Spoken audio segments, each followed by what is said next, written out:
ഇന്നത്തെ ലോകത്ത് ഏറ്റവും കൂടുതൽ പൈസ ചെലവാക്കുന്നത് ആരാണ്?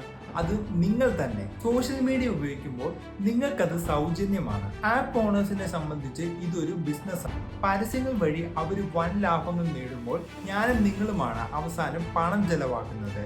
ഈ ഒരു ചെയിനിലെ അവസാന കണ്ണി ഞാനും നിങ്ങളുമാണ്. ഇത് വിദ്യാർത്ഥികളിൽ ഏറ്റവും അപകടകരമാണ്. പണം ചെലവാക്കുന്നതിൽ ഒരു നിയന്ത്രണമില്ലെങ്കിൽ പണം എവിടെ പോകുന്നെന്ന് പോലും അറിയാതെ ഇരിക്കും. അതിനെ ചെറുക്കാൻ തന്നെ കുട്ടികളിൽ സേവിങ് എന്താണ്, അതിൻ്റെ പ്രാധാന്യം എന്താണെന്ന് പറഞ്ഞു കൊടുക്കുന്നതോടൊപ്പം തന്നെ ചില പ്രാക്ടിക്കൽ ആയിട്ടുള്ള കാര്യങ്ങൾ ഇംപ്ലിമെന്റ് ചെയ്യേണ്ടത് അത്യാവശ്യമാണ്.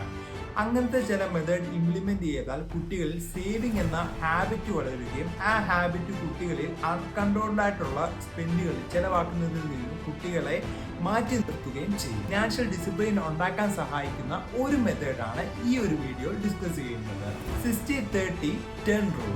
60% ഫോർ സേവ് ചെയ്യാൻ വേണ്ടിയും 30% ഫോർ സ്പെൻഡ് ചെയ്യാൻ വേണ്ടിയും ചെലവാക്കാൻ വേണ്ടിയും 10% ഫോർ ഗീവ് ചെയ്യാൻ വേണ്ടി കുട്ടികളിൽ മറ്റുള്ളവർക്ക് സഹായം ചെയ്യാൻ വേണ്ടിയും ഒരു ഹെൽപ്പിംഗ് മെന്റാലിറ്റി ഉണർത്താൻ വേണ്ടിയുമാണ് ആ 10%. ഇത് നമുക്ക് വളരെ ഡീറ്റെയിൽ ആയിട്ട് തന്നെ നോക്കാം. അതിനൊരു എക്സാമ്പിളിലൂടെ തന്നെ പറഞ്ഞു തരാം. ഈ ഒരു കഥയിലെ ക്യാരക്ടർ അമലും അമലിന്റെ അച്ഛനുമാണ്. അമൽ, നിനക്ക് നിന്റെ പണം ബുദ്ധിമുട്ടില്ലാതെ മാനേജ് ചെയ്യാൻ അറിയുമോ? ഇല്ല അച്ഛാ, എനിക്ക് ഇതൊന്നും അറിയില്ല. പണം ചെലവാക്കുന്നതിനല്ല, നീ ഇപ്പോൾ തന്നെ അതിനെ നന്നായി നിയന്ത്രിക്കാൻ പഠിച്ചാൽ ഭാവിയിൽ ഒരിക്കലും സാമ്പത്തികമായി ബുദ്ധിമുട്ടില്ല. അങ്ങനെ അമലിന്റെ ഫാദർ 60-30-10 റൂള് ഇൻട്രൊഡ്യൂസ് ചെയ്തു. ഒപ്പം തന്നെ ഫാദർ എല്ലാ മന്തും 500 റുപ്പീസ് വെച്ച് പോക്കറ്റ് മണി അമലിന് കൊടുക്കാൻ തീരുമാനിച്ചു. ഫാദർ 500 റുപ്പീസ് കൊടുക്കുമ്പോൾ അമല് ഈ ഒരു റൂള് പ്രകാരം 60% of 500 rupees 300 rupees Amal save ചെയ്യാൻ പറ്റുകയും പിന്നെ 500 റുപ്പീസിന്റെ 30% അതായത് 150 റുപ്പീസ് സ്പെൻഡ് ചെയ്യാനുള്ളതാണ്.